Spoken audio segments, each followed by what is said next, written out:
At least it's a fun game to play. Maybe Yeah. not watch the cutscenes, but everything else is fine. It's almost worth it for the fact that you can put like top hats on evil dragons and things like that. It almost makes up for it. Or get the Lightning DLC and put the mask with Lightning's face on it on her. Oh, I already paid $50 for the game. I'm not buying any of that DLC. I bought Gilgamesh, obviously, and that SAS thing. Oh, by the way, I'm gonna be making all the player characters in lowercase letters because it's something that's always irking me about this game that they're in uppercase letters. Like they're always shouting each other's names. Like my name is Terra. It just always bothers me. So it would look a little off, but it's a pet peeve of mine. And it's gonna be done for all the characters. The NPCs just don't have the same courtesy you do. It's like that guy's a soldier. I'm not going to scream that. Yeah, I'll do screaming. Oh, here's one of my favorite lines right here. Irvis, I think his name is, Yes. His name is not mentioned yet. So first of all, just ignore him completely and go over here and just get the elixir from his clock, because apparently all clocks in Final Fantasy VI contain elixirs. And it's like without exception. Every single clock in this game has an elixir in it, and I don't understand why. Maybe it's a bug. No, but like it's like they're powered by elixirs or something, because when you get to, there's like a later place when there's a clock that isn't working and doesn't have an elixir in it. No, but maybe all clock tiles have elixirs. Maybe because of a bug. Well, it's probable this game is, well, these games were made in 2 years. They didn't have time for decent testing. Yeah.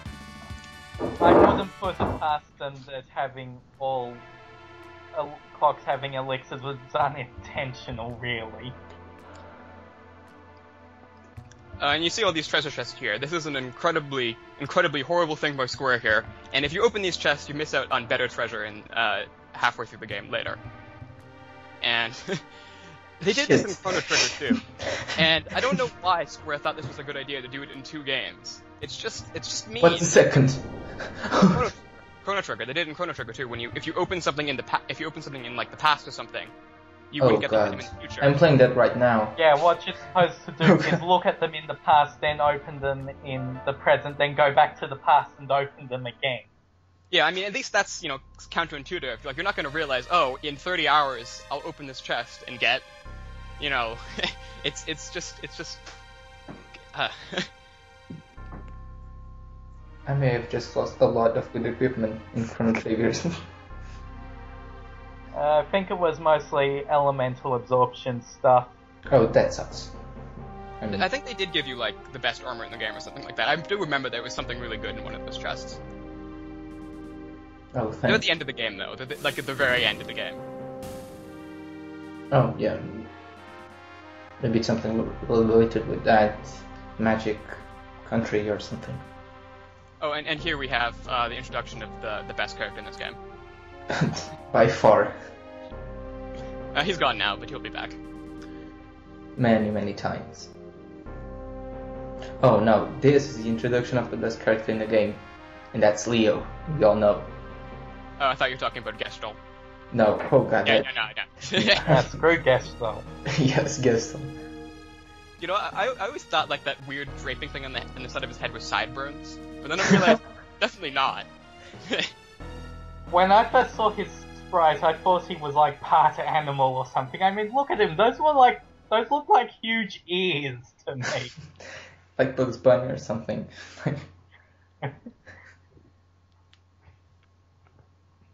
Now it's the Euro line. Yeah. We're back here. I always love that. That's always great. Yeah, I'm really sad because when the Game Boy Advance version, they assigned them like fake pseudo job things. They gave Locke Adventurer instead of Treasure Hunter, and that's just a criminal offense. Yes, that's true. Oh, there's a good line. I think it's there's a good line coming up here. Arpa says, it's just ridiculous. It makes no sense in the context. Look, you think it makes sense when you first hear it, but it's just ridiculous. Here, right here.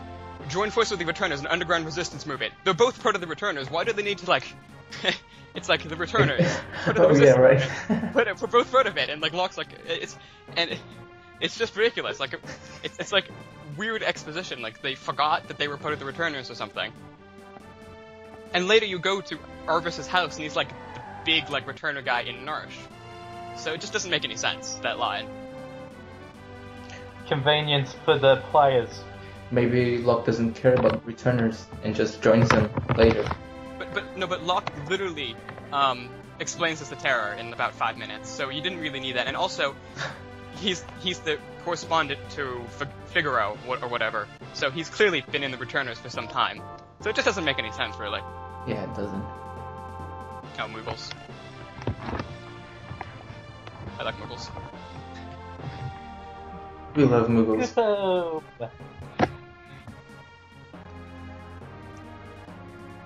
And now they, they ask for tutorial, which is skipped. All the tutorials are skipped because they're boring. And we already know everything. It's literally pressing a button, and somehow I managed to screw that because I keep forgetting the difference between the X and the Y button. So basically, what you're gonna see is I'm gonna screw up every single thing that's possible.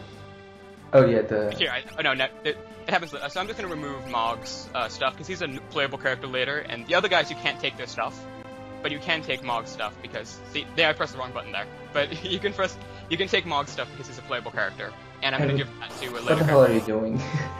You're putting. I'm sorry. I totally screwed this up horribly. I can't understand what he's doing. This is actually the second recording, and it was actually worse the first time, if you can imagine that. You'll get better.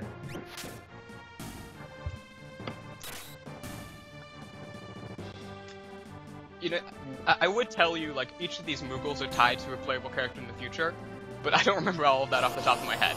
I know Kutan is, Shelly's, or because of that glitch or whatever. Other than that, yeah, if you like glitch the game out, mess with the pause flags, you will get Moogles in your party instead of the correct characters. The problem is that there's still the Moogles, you can't mess with their equipment or anything. They're awful, they're useless. Can you still learn magic? No, you can't do anything with them. They're just... Oh, that sucks. Yeah, you can't view their info at all, pretty much. So, no accessing any menus about them, no anything. Yeah, but... they suck. But I use most of them... I used to so much. In... Yeah. But I use so much that I'd rather have a Moogle than her. I don't know, it's like Moogle or Umaru. Moogle. Yeah, Moogle. Oh yeah, tune in later when I solo Umaru playthrough for the... Yeah, but, at least you can properly control the Moogles. Oh, the way I screwed this up before is that I forgot to have Mog do a fight so he doesn't learn a dance. And then I went into the boss fight without Mog learning a dance, and all my characters died except for one, and just barely managed to beat the boss. It was generally a disaster. Thankfully, or unthankfully, the whole thing kind of got ruined because the audio got desynced. So I had to re-record basically everything from the Moogle fight on, but it was, it's not that bad. So that never happened anymore? No, it never happened. I'm definitely not talking about it right now. Oh, and this is when I pretty much screwed up here too. I brought in the wrong party. I should have brought in the Locke party here. So I think 2 of the Moogles die here. Yeah. Critical and killed them in one hit. And then just to prove that the Moogles are crap. But if I didn't get the critical though, I would have died, definitely, without a doubt. But I managed to somehow pull that off.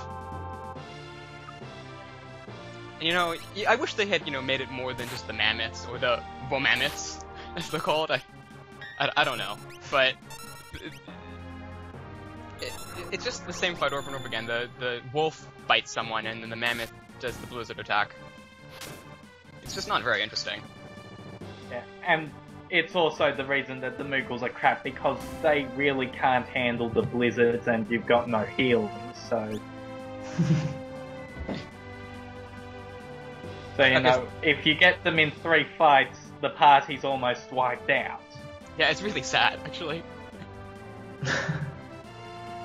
It's like these faceless red shirt Moogles, and we just murder them all. Yeah, without thinking that they'll eventually be our beloved party members. So this is technically like the first boss. I mean, I guess Welk was technically the first boss, but this is not very hard. Basically what he does is he just, every once in a while, he does his attack card charge, which instantly kills one of your characters, or because the Moogles suck. But if you have Mog and he does a dance, you basically can't lose. Because he does so much damage. Bye, Moogle. One down. He does like, and then he can even do an instant death attack, which just kills the marshal instantly. And I'm thinking that Dust Requiem is pretty good at this point in the game, which is probably why you don't get Mog beyond this section for quite a while. His dances are really good for the first half of the game, and then immediately go into useless territory afterwards. Yeah, I guess. There's so much more to use around. Yeah, no, who wants to use Mog in the late game? Like, but he has the access to the Snow Muffler, which is the strongest armor. So I guess that's one way the reason they use him over Edgar in the late game. But yeah, because between dances and those repetitive tools, he's probably one of the weaker characters in the game, I'd say. Yeah, but Edgar, he's not that good either. No, he's probably. But in the beginning of the game, Edgar is amazing. Oh, yes. Edgar is excellent for this part of the game. By far. Basically, Edgar will probably be in the party until the second half of the game in this playthrough, because he's just so good in this part of the game. And this is a speedrun. Basically, like I'm gonna. It's not really gonna be a speedrun. I'm just gonna try to do everything as quickly as possible. Like I'm not gonna go talk to all the NPCs.